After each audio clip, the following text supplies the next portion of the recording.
Guys, welcome to सैलसनवा jobs notifications. और आज हम बात करेंगे Himachal Pradesh MSc zoology entrance test 2024 की आपकी जो तैयारी है वो हम स्टार्ट कर रहे हैं आज से। साथ में ही Punjab university and CUET PG 2024 की जो तैयारी है वो भी साथ साथ में इसी प्लेलिस्ट में चलेगी, क्योंकि देखो कोई भी टॉपिक अलग नहीं है, सभी का सिलेबस सेम है। ठीक है। और HPU का सिलेबस मैंने ऑलरेडी एक वीडियो बनाई है जिसका लिंक मैंने वीडियो के डिस्क्रिप्शन में दिया है, वो वीडियो आप वॉच कर सकते हैं। और अगर हम बात करें CUET PG 2024 के लिए, तो स्टार्टिंग में हम बात करते हैं तो cell biology, biochemistry, molecular biology, ecology, evolution, biodiversity, genetics, immunology, biotechnology, vertebrates and invertebrates, development biology, biostatistics, environment physiology and recombinant DNA technology. ये जो आपकी यूनिट है वो आपका सिलेबस है CUT PG 2024 के लिए। तो आज से हमारा जो पहला टॉपिक है जिसको हम स्टार्ट करने जा रहे हैं वो कौन सा है?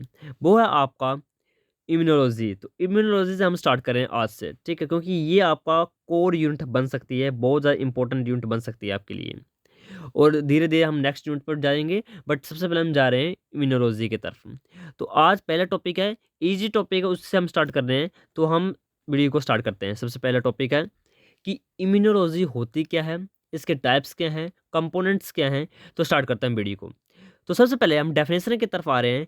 Immunology is the science that is concern with immune response to foreign challenges और simply study of the body defence against infections. It addresses the questions such as how does the body defend itself against infections when an infection does occur।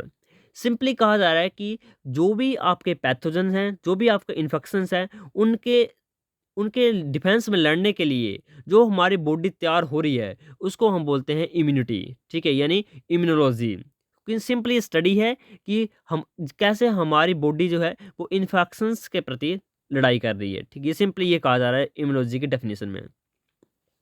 The ability of an organism to resist infections by pathogen or state of protection against foreign organisms और substances is called immunity।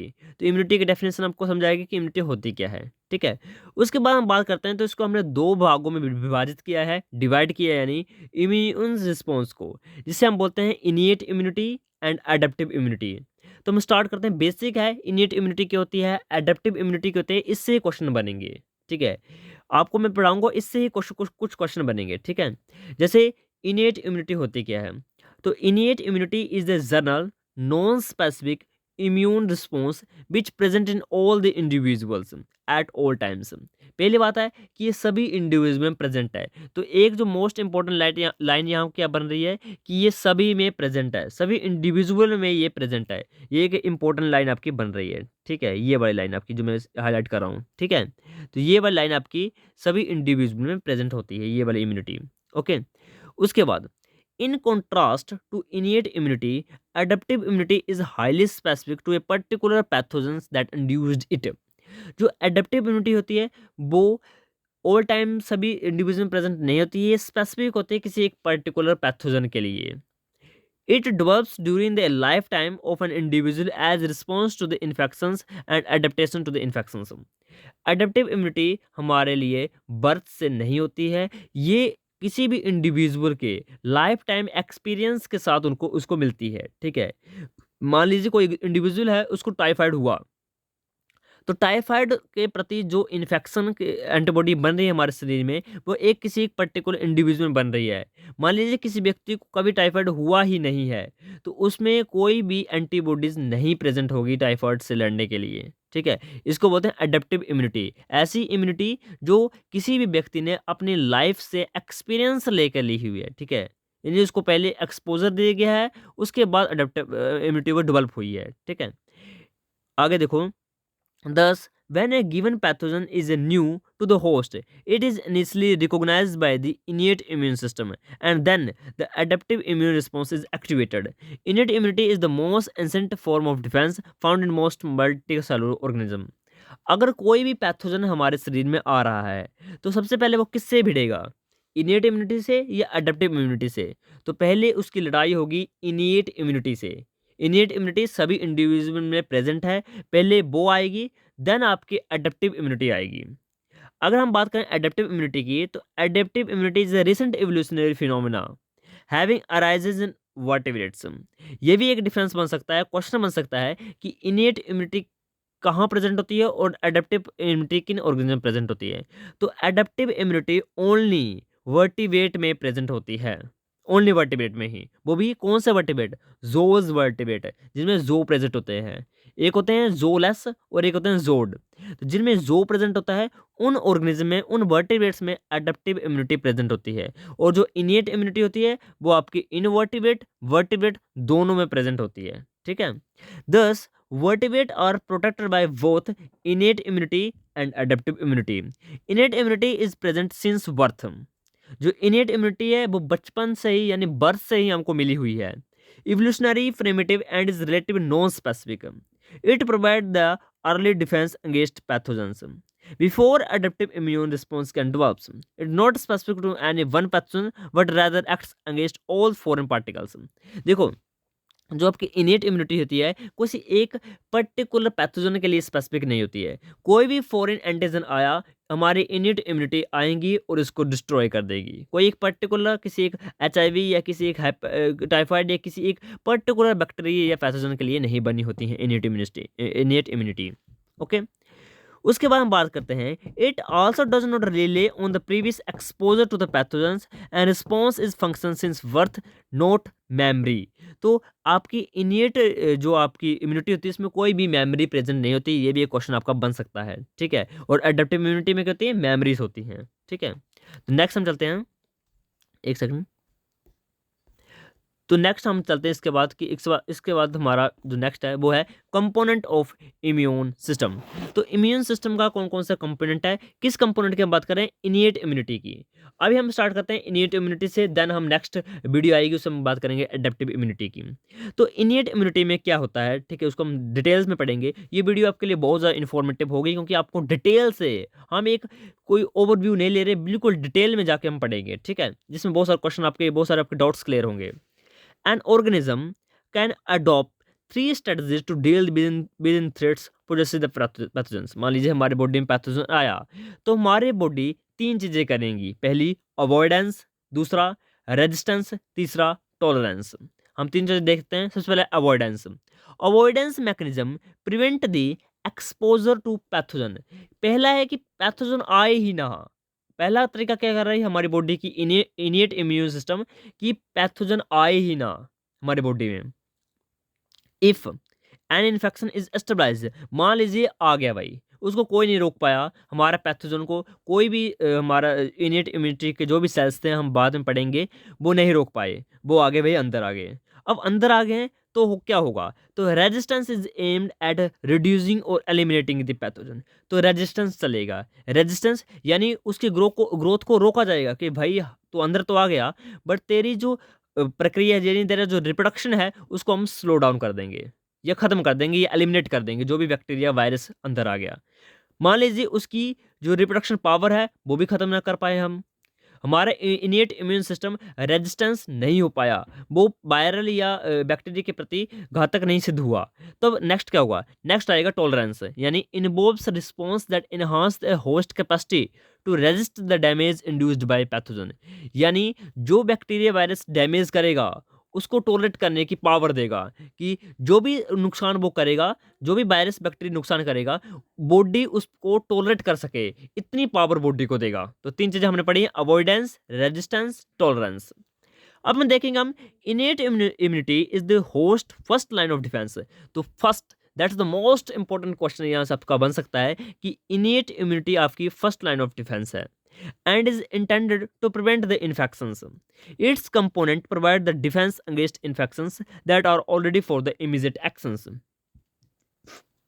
The principal components of the innate immunity are, तो तीन component होंगे, हम इन तीन component को detail में पढ़ेंगे। पहला कंपोनेंट है physical and the chemical barrier such as skin, antimicrobial chemicals and epithelial surface proteins. दूसरा है soluble effector proteins, including components of the complement system. हम बात करेंगे कंप्लीमेंट सिस्टम की, डिटेल में पढ़ेंगे कंप्लीमेंट सिस्टम क्या होता है। थर्ड, सेलुलर कंपोनेंट, जिसमें आएंगे phagocytic cells, neutrophils, macrophages, NK cells यानी natural killer cells, and innate lymphoid cell associated matter pattern recognition receptor and sensor. तो हमने सबसे पहले किसकी बात करनी है, वैरियर्स की, यानी फिजिकल वैरियर्स की। अब देखो, हम ज़्यादा कॉम्प्लेक्स नहीं बनाएंगे चीज़ों को समझेंगे। लिखा तो बहुत कुछ होता है, हर बुक्स में आपको बहुत बहुत मिल जाएगा। आपको समझना है कि हो क्या रहा है, ठीक है। मान लीजिए बैक्टीरिया आया, वायरस आया, या कोई भी पैथोजन जो भी डिजीज कॉजिंग ऑर्गेनिज्म होते हैं वो आए, तो उनको सबसे पहले किससे भिड़ना पड़ेगा, उसको सबसे पहले भिड़ना पड़ेगा हमारे बॉडी के फिजिकल से। और फिजिकल क्या होता है, स्किन होती है, म्यूकोस मेम्ब्रेन होती है। तो स्किन से लड़ने के लिए स्किन के पास क्या क्या चीज़ें हैं कि वो कह रही है कि पैथोजन को अंदर आने से रोक रही हैं। क्या चीज़ें हैं जो पैथोजन को अंदर आने से रोक रही हैं, ठीक है। तो physical barriers, the physical and the chemical barriers are provides by the skin and the mucus membrane. These barriers are first line of defence against pathogen. तो आपसे क्वेश्चन पूछा जा सकता है कि हमारी बॉडी में फर्स्ट लाइन ऑफ डिफेंस क्या चीज़ है, स्किन प्रेजेंट होती है, या आरबीसीज प्रेजेंट होते हैं, डब्ल्यूबीसी प्रेजेंट होते हैं, या मैक्रोफेजेस प्रेजेंट होते हैं। तो आपका आंसर होगा स्किन, क्योंकि स्किन हमारा फर्स्ट लाइन ऑफ डिफेंस है जो पैथोजन को अंदर आने से रोक रहा है। That provide the initial defence against infections. This represent the kind of avoidance strategy. और कौन सी, आपसे ये भी क्वेश्चन पूछा जा सकता है कि कौन सी स्ट्रेटजी को हमारा फर्स्ट लाइन ऑफ डिफेंस मानता है, अवॉइडेंस को, रेजिस्टेंस को, टॉलरेंस को। तो मैंने आपको पहले कहा तीनों के डेफिनेशन होते हैं क्या है। तो ये किसको रोक रहा है, अवॉइडेंस को, यानी पैथोजन को अंदर आने से ही रोक रहा है, अवॉइडेंस स्ट्रेटजी को अप्लाई कर रहा है। That prevent the exposure of the internal tissue to the pathogen. Skin and the mucus membrane prevent the infection by blocking the pathogen from entering the body. Simply वही बात है। Most microbes and foreign substances cannot penetrate intact skin and mucous membrane. What can enter the body if this membrane is damaged? Okay, तो mostly जो pathogen होते हैं, bacteria होते हैं, virus होते हैं, वो हमारे शरीर में नहीं आ सकते हैं, नहीं आ सकते हैं। यानी जब तक मेम्ब्रेन रैप्चर ना हो तब तक हमारे मेडिकल जो भी स्पेशलिस्ट होते हैं, जो भी डॉक्टर होते हैं, वो हमको सलाह देते हैं कि हमारे जो वाउंड होते हैं, जहाँ पे हम हमारा कट लगा होता है, उसको ढकना पड़ता है, ठीक है, उसको पट्टी करो या उसको ढक के रखो। इसलिए कहते हैं कि हमारा वायरस बैक्टीरिया जो अंदर ना आ सके। वैसे नहीं आएंगे, ऐसे नहीं आ सकते हैं। जैसे कट लगा, बाउंड होगी, रैप्चर होगी, डैमेज होगी, तब हमारा जो बैक्टीरिया है, वायरस, वो अंदर जा सकता है। इसलिए हमारे जब भी हमें वाउंड हो तो हमेशा स्किन को ढक कर रखना चाहिए, ठीक है। Skin and the mucus membrane act as not only an physical barrier but the chemical barrier. देखो, हम बात करें कि फिजिकल बैरियर, क्या स्किन एक फिजिकल बैरियर है? नो, स्किन एक कोई फिजिकल बैरियर नहीं है, स्किन एक केमिकल बैरियर है। यानी फिजिकल तो है ही है, रोक तो रहा ही रहा है, बट इसके साथ में केमिकल बैरियर भी है। केमिकल क्या मतलब कि कौन से ऐसे सब्सटेंस होंगे, कुछ ऐसे केमिकल सब्सटेंस होंगे वो प्रिवेंट कर रहे हैं। स्किन तो आप सभी को पता होगा सिलेक्टिव परमेबल मेम्ब्रेन होती है, जो कुछ चीज़ों को आने देती है, कुछ चीज़ों को नहीं आने देती है, ठीक है, सिलेक्टिवली होती है। तो वायरस बैक्टीरिया तो नहीं आ सकते हैं, बट मान लीजिए आ गए, गलती से कट लगा है, मान लीजिए अंदर आ गए, अंदर आ गए तो कुछ केमिकल सब्सटेंसेस होंगे, वो डैमेज कर देंगे। वो कैसे करेंगे उसके बारे में देख लेते हैं एक बार। Chemical barriers at these surfaces including specialized antimicrobial proteins and peptides। तो अंदर क्या होंगे, एंटी माइक्रोबल प्रोटीन्स प्रेजेंट होंगी और वो अच्छी तरीके से बैलेंस स्टेबलाइज होती हैं एसिडिक पीएच में। Some human antimicrobial proteins and peptides are lysozyme, lactoferrin, defensin. ये जो आपको तीन प्रोटीन दिख रही हैं, मोस्ट इंपॉर्टेंट क्वेश्चन इससे बन सकता है, लाइसोजाइम्स, लैक्टोफेरिन्स एंड डिफेंसिन्स। अब तीनों का फंक्शन देखेंगे।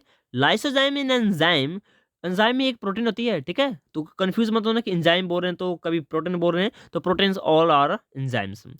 तो lysozyme is an enzyme found in the saliva, tears and fluid of the respiratory tract that cleaves the peptidoglycan component of bacterial cell wall। बहुत अच्छी ये लाइन लिखी हुई है। इसमें बोला गया है, थोड़ा मैं आपको जूम मार देता हूँ, पढ़ने में परेशानी ना हो आपको, ठीक है। तो लाइसोजाइम होते क्या हैं, ऐसे एंजाइम होते हैं जो हमारे टीयर्स में, आंखों में जो हमारे आंसू होते हैं वहाँ पर प्रेजेंट होते हैं, हमारी सलाइवा में यानी हमारे थूक में प्रेजेंट होते हैं। ये रेस्पिरेटरी ट्रैक, हमारी जो रेस्पिरेटरी ट्रैक होते हैं, ब्रोंकियाई, ब्रोंक्यूल्स, जितने भी हमारे एल्वुलाई वगैरह वहाँ पर प्रेजेंट होते हैं। तो ये करते हैं कि ये क्लीव करते हैं पेप्टाइडोग्लाइकन्स कंपोनेंट को। और पेप्टाइडोग्लाइकन क्या है? म्यूरिन है। यानी पेप्टाइडोग्लाइकन होती है बैक्टीरिया सेल वॉल। जो भी बैक्टीरिया है उसके बाहर की एक बॉल होती है जिसको बोलते हैं सेल वॉल। उस सेल वॉल मेड होती है पेप्टाइडोग्लाइकन से। तो ये लाइसोजाइम क्या करता है? पेप्टाइडोग्लाइकन्स को तोड़ देता है, क्लीव कर देता है, जिसकी वजह से हमारा बैक्टीरिया डिस्ट्रॉय हो जाता है और वो अपना काम नहीं कर पाता है, यानी डिजीज कोज नहीं कर पाता है। तो फर्स्ट लाइन ऑफ डिफेंस में लाइसोजाइम ये करता है। अब लैक्टोफेरिन क्या करता है? Lactoferrin binds and sequesters the metal ions needed by the bacteria and fungi and limiting their growth। ये बहुत अच्छी लाइन है। लैक्टोफेरिन क्या कर रहा है? लैक्टोफेरिन जब बाइंड करता है ना, तो ये जितने भी हमारे बैक्टीरिया वायरस आ रहे हैं उनके लिए कुछ ना कुछ तो हमारे बॉडी में कंपोनेंट प्रेजेंट हो रहे हैं जो ग्रोथ में हेल्प करेंगे। मान लीजिए मैग्नीशियम आयन, कैल्शियम आयन या क्लोराइड आयंस, जो भी हमारे मेटल आयंस होते हैं जो बैक्टीरिया की ग्रोथ के लिए हेल्प करते हैं, उनको रिड्यूस कर देते हैं, उनको हाइड कर लेते हैं, उनको छुपा लेते हैं। ठीक है कि भाई मैं इसको इस बैक्टीरिया को जो आ गया है इसको मैग्नीशियम नहीं दूंगा, कैल्शियम नहीं दूंगा, पोटाशियम नहीं दूंगा, जो भी एसेंशियल होते हैं किसी बैक्टीरिया की ग्रोथ के लिए वो चीज़ें मैं इसको नहीं दूंगा, उनको मैं हाइड कर लूंगा। तो हाइड करने का काम कौन कर रहा है? लैक्टोफेरिन कर रहा है। अब डिफेंसिन क्या करता है? Defensins are the cysteine rich cationic peptides. कैसा पेप्टाइड है? Cationic, not the anionic. Helps to killing the phagocytized microbes. अब देखो डिफेंसिन का थोड़ा अलग सा काम है। डिफेंसिन क्या कर रहा है? एक फैगोसाइटिक बेसल बना रहा है, यानी उस बैक्टीरिया को फैगोसाइटाइज कर रहा है, मेम्ब्रेन को रफल कर रहा है और अंदर ले रहा है मेम्ब्रेन उस बैक्टीरिया को। जैसे भी बैक्टीरिया को वो फैगोसाइटिक बेसिकल बना देगा तो अंदर ही अंदर उसको क्लीन कर देगा, यानी उस बैक्टीरिया को मार देगा। डिफेंसिन। ओके, तो हमने तीनों का रोल पढ़ लिया है। ये क्वेश्चन आपके लिए आ भी सकता है, बहुत ज़्यादा इंपॉर्टेंट है आपके लिए। बाकी हम नेक्स्ट करते हैं। Next, soluble effector molecules. हमने पढ़ा अभी तक physical and the chemical barriers. मान लीजिए कोई भी पैथोजन है वो भाई अंदर आ गया। Pathogens do occasionally breach the first line of defence. यहाँ कह रहा है कि बहुत कम होता है कि फर्स्ट लाइन ऑफ डिफेंस को पैथोजेंस तोड़ सके, बट मान लीजिए तोड़ लिया भाई, बहुत तगड़ा वायरस है, बहुत तगड़ा बैक्टीरिया है, उसने फर्स्ट लाइन ऑफ डिफेंस को तोड़ दिया। If it is breached or evaded, others component of the innate immune system can immediate comes into play, and these consist of many types of cells and soluble proteins in the tissue and blood that constantly prevent the pathogens from stabilizing the infections। तो ऐसे English लिखी कुछ नहीं है, जब भी अंदर आया तो अंदर बहुत सारे यहाँ पर सिस्टम बैठा हुआ है, वो अब रोल प्ले करेगा। तो वो कौन सा सिस्टम, उसके बारे में पढ़ रहे हैं हम। A variety of chemical mediate protection against the pathogens during the period before adaptive immunity develops. The blood and other extracellular fluid contain the numerous proteins and antimicrobial activity, some of which produce the response to infections, while other are produced constantly. The most important of these proteins of the complement system। अब ये आ गया भाई complement system। मैंने आपको starting में कहा था कि मैं आपको complement system के बारे में बताऊंगा। तो complement system क्या होता है? The complement system या the complement proteins are over 30 serum proteins। मान लीजिए उसने फर्स्ट लाइन ऑफ डिफेंस को तोड़ दिया है, वो अंदर आ गया। अंदर आ गया तो उसने किया है क्या? तो ये कौन से प्रोटीन होती हैं कि ऐसी प्रोटीन जिनको हमारा लीवर बनाता है। ठीक है, they were originally identified by their ability to amplify the and the complement the action of antibody. ये कुछ नहीं करती हैं, ये ऐसी एंटीबॉडीज होती हैं जो हमारे एंटीबॉडीज हैं, जो भी हमारे शरीर में एंटीबॉडीज होती हैं उनकी एक्शंस को बढ़ाती हैं। ठीक है, कम्प्लीमेंट कम्प्लीमेंट क्या होता है? किसी को सलाह देना, यानी कॉम्प्लीमेंट देना। तो ये कम्प्लीमेंट करता है किसी एंटीबॉडी को, उसकी एक्टिविटी को एनहांस करता है। ठीक है, सिंस इसका नेम होता है कॉम्प्लीमेंट। ये 30 सीरम प्रोटीन होती हैं ये। Okay, it also the bridge innate and adaptive immunity and remove the immune complexes. Activation of the complement protein in the response to certain microorganism result in the control the enzymatic cascade. Okay, तो यहाँ पर देखो एक group of serum protein also increasing in the concentration in response to the infections are term as acute phase proteins. Okay, these proteins are heterogeneous group of plasma proteins and mainly produced in the liver as a result of the microbial stimulus. They include in the C-reactive protein (CRP), serum amyloid proteins (SAA), mannose binding protein MPB, and these protein maximize the activation of the complement system and openizing of the invading pathogens। तो simple बात है, कुछ इसमें different वाली बात नहीं है। ये देखो, ये आगे आपका मोस्ट इंपॉर्टेंट है। ये इससे बहुत सारे क्वेश्चन आपके बन सकते हैं, चाहे आपका पीयू पंजाब यूनिवर्सिटी का एंट्रेंस टेस्ट हो, हिमाचल प्रदेश का हो, चाहे आपका सीयूटी पेजी हो, ठीक है। मेनी स्पेशलाइज्ड सेल, मान लीजिए फर्स्ट लाइन ऑफ डिफेंस आपका टूट चुका है, टोटली डिस्ट्रॉयड हो चुका है, कंप्लीमेंट सिस्टम आपका डिस्ट्रॉयड हो चुका है, यानी कोई भी आपका सीरम प्रोटीन काम नहीं कर रही है, तब हमारा क्या काम चलेगा? तब हमारा चलेगा सेकंड लाइन ऑफ डिफेंस। तो सेकंड लाइन ऑफ डिफेंस कैसे कहते हैं? Many specialised cell types like neutrophils, macrophages, monocytes, natural killer cells participate in the innate host defensive mechanism. Once the pathogens evade the physical and the chemical barrier, these specialized cells play an important role in the protection. And cellular defenses constitute the innate immune system second line of defense. तो आपसे question पूछा जा सकता है कि second line of defence कौन से sales करते हैं। एग्जाम्पल के लिए मैं बोलूं तो आपका एक क्वेश्चन की तरह मैं पूछ रहा हूँ कि सेकंड ऑर्डर डिफेंस क्या है। स्किन आपका सेकंड ऑर्डर डिफेंस है, फाइब्रोब्लास्ट आपका सेकंड ऑर्डर डिफेंस है, या आपका मैक्रोफेजेस न्यूट्रोफिल्स आपका सेकंड ऑर्डर डिफेंस है। तो सेकंड ऑर्डर डिफेंस आपको होता है सेलुलर, यानी सेल्स। सेल्स को होते हैं न्यूट्रोफिल्स हो गए, मैक्रोफेजेस हो गए, मोनोसाइट्स होंगे, नेचुरल किलर सेल्स होंगे, ये आपके क्या हैं? Second line of defence. Okay, phagocytosis is the fundamental protective function mechanism against the pathogen that has penetrated the epithelial cells barrier. Monocytes in the blood and macrophages। अब देखो, आपने यहाँ पर डिफरेंस देखोगा कि मोनोसाइट्स एंड मैक्रोफाजेज, क्या difference दोनों में है? तो आप सोचोगे कि ये तो एक ही चीज है। नो, मोनोसाइट्स अलग चीज है, मैक्रोफाजेज अलग चीज है। होता क्या है, हमारा जो ब्लड है उसमें न्यूट्रोफिल्स घूमे होते हैं, मोनोसाइट्स घूमे होते हैं, बहुत सारे इओसिनोफिल्स, वेसोफिल्स, किलर सेल्स, बहुत सारे सेल्स हमारे ब्लड में प्रेजेंट होते हैं। जैसे ही मोनोसाइट्स किसी इन्फेक्टेड सेल्स में घुस गया अंदर, और अंदर अंदर उसने एक फैगोसिटिक बेसिल बना ली, उसको हम बोलते हैं मैक्रोफाज। तो मैक्रोफाज एंड मोनोसाइट में आप सभी को डिफरेंस होगा, पता होगा। जनरली नॉर्मली मोनोसाइट ब्लड में घूमे रहते हैं, बट जब भी इन्फेक्शन होता है, मोनोसाइट हमारे फैगोसिटिक बेसिकल में अंदर चले जाएंगे, यानी इन्फेक्टेड सेल्स में चले जाएंगे, तो वो मैक्रोफेजेस कहे जाएंगे। ठीक है, होते वो मोनोसाइट है पर उनको मैक्रोफेजेस बोलते हैं। ठीक है, अब यहाँ पर देखो, तो neutrophils and the dendritic cell in the tissue are the main cell types and they carry out the phagocytosis. Macrophages are the long-lived cells which patrol the tissue of the body. The second major type of the phagocytic cells in the vertebrate. First क्या है? Most abundant कौन सा cell present होता है blood में? Cellular response की बात करें तो होते हैं न्यूट्रोफिल्स। न्यूट्रोफिल्स मोस्टली यही अबंडेंस में प्रेजेंट, तो सबसे ज़्यादा न्यूट्रोफिल्स होते हैं। दूसरे पर आपके मैक्रोफेजेस है, तो मैक्रोफेजेस आपके बहुत बड़े होते हैं और ये सेकंड मोस्ट इंपॉर्टेंट होते हैं। सेकंड, फर्स्टली यही होंगे आपके न्यूट्रोफिल्स। सेकंड देखो, the second major type of the phagocytic cell in the vertebrate, the neutrophils are short lived cell which are the abundance in the blood but are not present in normal healthy tissue. अब यहाँ पर देखो, यहाँ पर बोला गया है कि ये मोस्ट अबंडेंस तो हैं न्यूट्रोफिल्स, बट ये नॉर्मल टिश्यू में प्रेजेंट नहीं होते हैं। ये भी याद रखना, नॉर्मल टिश्यू में अबंडेंस में नहीं होते हैं, जहाँ भी इन्फेक्शन होगा वहाँ प्रेजेंट होंगे ये। ठीक है, पैगोसाइटोसिस में be enhanced by the variety of factor collected refer to as opsonins. अब जो फैगोसाइटोसिस बोल रहे हैं, तो मैं बार बार वर्ड यूज कर रहा हूँ, फैगोसाइटोसिस। तो व्हाट इज फैगोसाइटोसिस?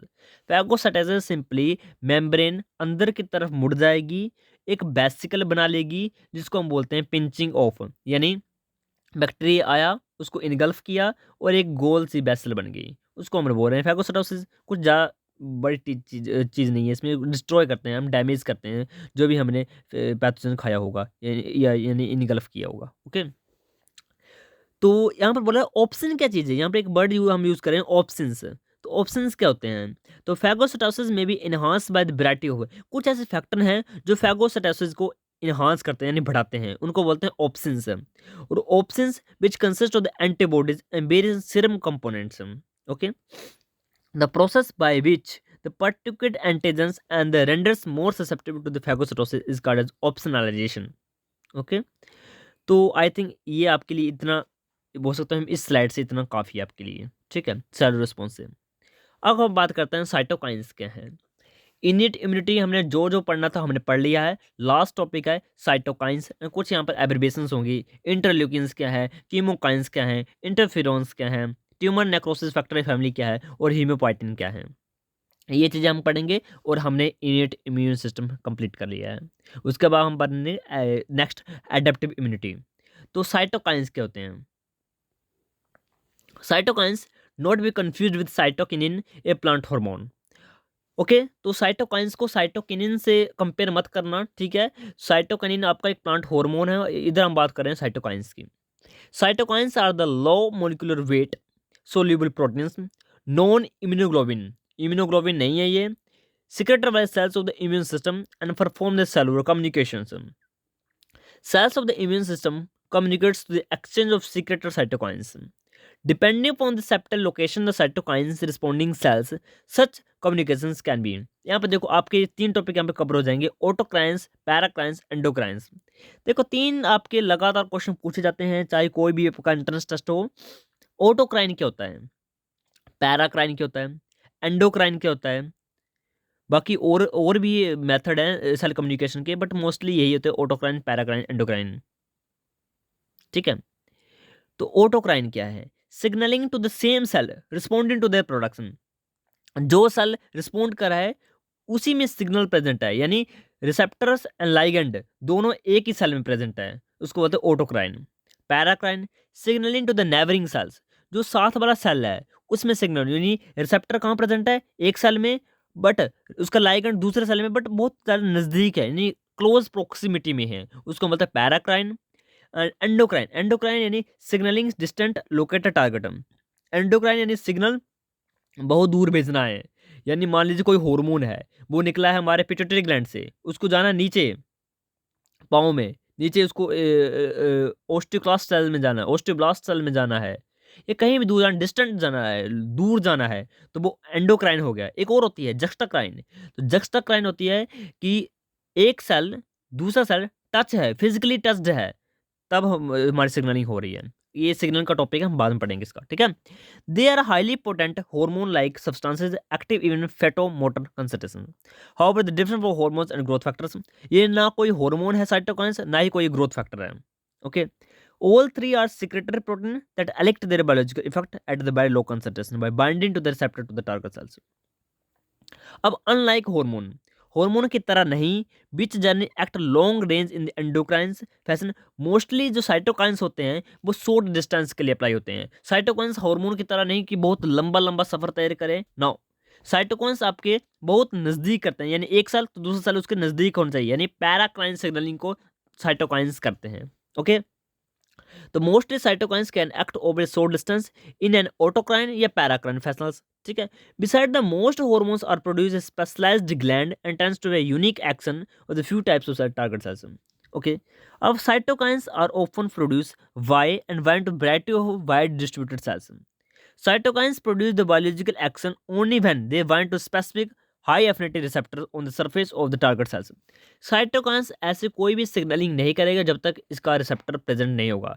ये जब किसी रिसेप्टर के साथ बाइंड करेगा तभी अपना एक्शन जो है या अपना सिग्नलिंग है वो परफॉर्म करेगा। ओके, यहाँ पर बोला गया there are over 100 different type of cytokines. The generic name of cytokines including all the proteins with small molecular weight released by cells of the immune system, but they are also secreted by many other cells in addition to those of the immune system, such as endothelial cells and the fibroblast। They used to have different names depending upon their origins, such as lymphokines produced by lymphocytes, monokines produced by monocytes। Okay, अब interleukins क्या होते हैं? Cytokines हमने पढ़ लिए, अब interleukins क्या होते हैं? तो interleukins are the group of cytokines. Interleukins एक साइटोकाइंस का ही एक टाइप है, secreted by the variety of leukocytes. Leukocytes क्या होते हैं? जितने WBC that have either effect on the other leukocytes. Okay, however this term is imperfect because many cytokines that are synthesized only by leukocytes and that act only on the leukocytes are not called as interleukin। तो ऐसा नहीं है कि जो भी cytokines एक cell से निकला है और दूसरे सेल पर रिएक्ट करा है वो इंटरल्यूकिन नहीं होगा, नो, ऐसा नहीं है। कि हर एक जो साइटोकाइंस है वो अगर दूसरे सेल पर एक्ट किया तो वो इंटरल्यूकिन हो गया, ऐसा नहीं है। वेयर एज मेरी cytokines called interleukin are made by act of own cell other than leukocytes. ऐसे सेल्स जो अदर सेल पर एक्ट करेंगे बट वो ल्यूकोसाइट ना हो, यानी डब्ल्यूबीसी ना हो, कोई और सेल हो। तो मान लीजिए फॉर एग्जांपल के लिए कोई डब्ल्यूबीसी है, उससे कुछ सेल निकले, ठीक है, और उन सेल ने नियर बाय सेल को अटैक किया अदर देन ल्यूकोसाइट, उसको हम बोलते हैं interleukins. The function of the immune system depends largely on interleukins. The majority of interleukins are synthesized by helper T cells as well as through monocytes, macrophages, endothelial cells. They promote the development and differences on the T cells, B cells, hematopoietic cells. तो function भी देख लिया हमने। अब chemokines क्या होते हैं? Chemokines are the family of small proteins that are defined by four conserved cysteine residue. Their name, derived from the chemoattractant cytokines, is due to the ability to induce directed chemotaxis in nearby responding cells. These protein activate the GPCR. What is the GPCR? GPCR is the G protein coupled receptors. ऐसे receptor जो plasma membrane को 7 time cross करते हैं, जिसको बोलते हैं सर्पेटाइन receptors, induce this cell to migrate through concentration gradient. The role of the chemokines is to promote the accumulation of these cells at the source of chemokines production. Interferons क्या होते हैं? पढ़ोगे बचपन में interferons. Interferons are the large family of cytokines. ये cytokines की सारे type हैं, okay. Involvement to the antiviral defence. ऐसे सेल्स जिनको प्रोड्यूस करते हैं वायरल इन्फेक्टेड सेल्स, उनको बोलते हैं इंटरफेरोन्स। सेल जो हेल्प करते हैं सेल ग्रोथ रेगुलेशन में और इम्यून एक्टिवेशन में। Interferon was the first cytokines to be described in 1957 based upon type of receptor through which they signal. Human interferons have been classified into three major types: type 1 interferons, type 2 interferons, type 3 interferons. What is the tumor necrosis factor family? The tumor necrosis factor family of cytokines activating the signaling pathway for the cell survival. तो tumour necrosis factor जो होती हैं TNF family के होते member होते हैं, वो क्या होते हैं?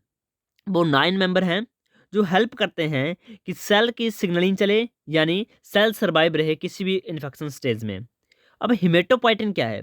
These are the generic name given to the hematopoietic growth factor और हिमेपोइटिक साइटोकाइंस।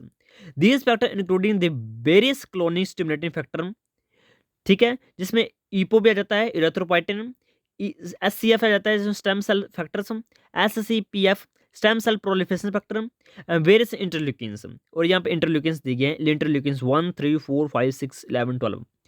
जो इंटरल्यूकिन्स 1 है, इंटरल्यूकिन 6 है और इंटरल्यूकिन 17 है और 12 है, उनका बहुत ज़्यादा रोल है, उसको हम नेक्स्ट वीडियो में देखेंगे। What is the adaptive immunity, उसको हम नेक्स्ट वीडियो में देखेंगे, और इम्यूनोलॉजी को हम नेक्स्ट वीडियो में देखेंगे। तो ये आपका फर्स्ट वीडियो हुई CUT PG, PU और HP के लिए। जितनी भी वीडियो है आपके लिए है, आपको फ्री में आपको कंटेंट यूट्यूब मिलेगा, ठीक है। और आपको टेलीग्राम चैनल ज्वाइन कर लेना, लिंक मैंने वीडियो के डिस्क्रिप्शन में डाला हुआ है। कोई भी डाउट होगा तो आप फ्रीली मेरे से बात कर सकते हो। Thank you and have a nice day.